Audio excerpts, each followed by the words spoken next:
I wanted to talk about what I think is really deer hunting, could be the greatest deer hunting myth out there. And it's not, it's not something that's going to make or break your season, but how many of you pee in the woods or not? And I have a top 5 deer hunting myth video that's over 1 million views now. And I think it's largely because of that topic, peeing in the woods and should you pee in the woods. Back in the day, I don't know if it's true or not, I heard a story about Ted Nugent talking about that he would drink apple juice before he went in the woods, so when he peed it smelled like apples, track deer. And regardless, does pee really spook deer? It really doesn't. And I do not know, and I'm not going to pretend to know, the chemical composition of urine once it breaks down in the woods and when that exactly happens. But I do know in a very short period of time, within minutes, within seconds, whatever it is, the scent of that urine is going to be just like every other urine out in the woods.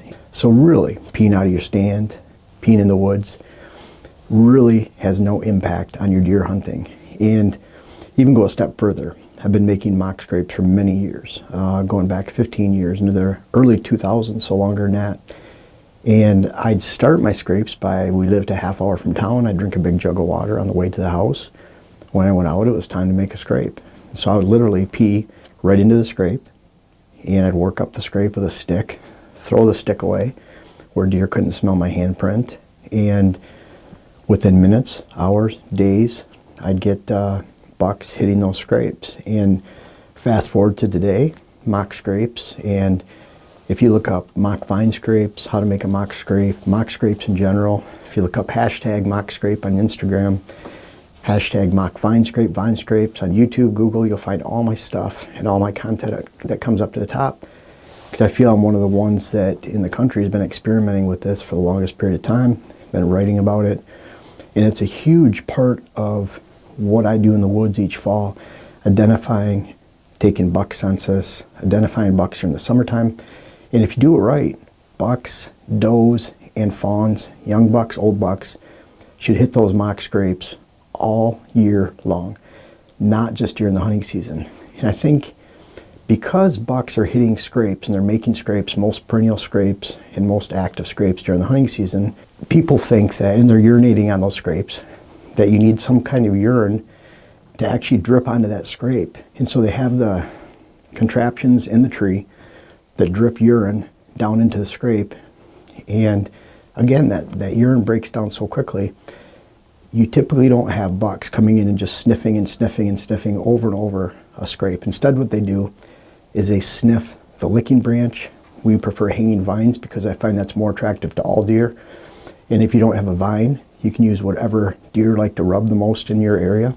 For example, jack pines up north, beech trees up north, maybe white oak in a lot of areas, but basswood's another one. We use that 5 to 6 foot stick, we hang it. You want the bottom of the stick to be waist high for us so that all deer can hit it. Sometimes it'll end up lifting. The bottom line is you don't need urine in that scrape. Now I do start my scrape with urine. I'll rake open the spot during June, July to start them to make sure they're going. And then I'll pee in it. And sometimes that attracts deer right away, just that urine scent. And we'll have bucks that'll hit it within a day or the same day that we do that. And the bottom line is, as that scrape continues, we're not urinating them in them again. As long as those scrapes are open, then the way that bucks and deer in general are attracted is the preorbital gland scent that is around the glands of their nose and eyes. So if you notice, those bucks are coming in, does, and they're rubbing that gland on the vine scrape, and so they're leaving that scent and they're smelling it, and that's how they can identify each other. So going back, not only is your urine not a big deal in the woods, I don't think deer urine is either. Excuse me just a second.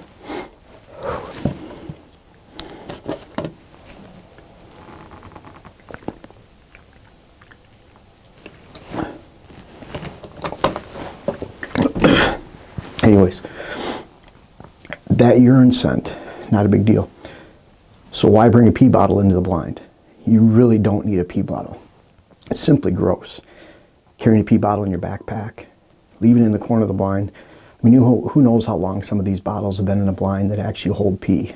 really disgusting. So one of deer hunting's greatest myth, I think that myth has been passed down for generations. You really do not need to worry about your pee in the woods. And when it comes to attracting deer, attracting bucks deer in the rut, I think preorbital gland scent. And let's look at it this way. If you have a good mock scrape set up and you know what you're doing, 30, 40, 20, whatever the number is deer that pass by, including all deer, fawns, does, bucks, young bucks, leave their scent on that licking branch. And again, we prefer the vertical. We find that that's the best. And, really traveling 900 clients in 26 states throughout the years, I've seen every mock scrape there is imaginable. And these mock hanging vines, I don't sell them. I obviously don't sell any scent. You can make your own.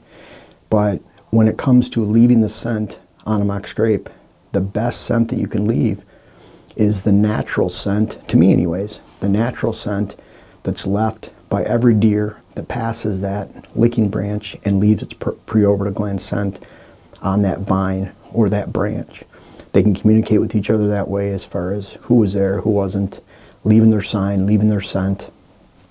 And really, what's the best mock scrape scent? It isn't some kind of urine hanging down over the licking branch and dropping onto the scrape that really doesn't do much. It's all the scent, the natural scent that's left by every deer in the woods. So again, urinating in the woods, don't worry about it. Urinating in a bottle in the blind, it's gross. You don't need to do that. And again, when it comes to attracting deer, think natural is best, think preorbital gland scent, and while you're at it, always stay hydrated.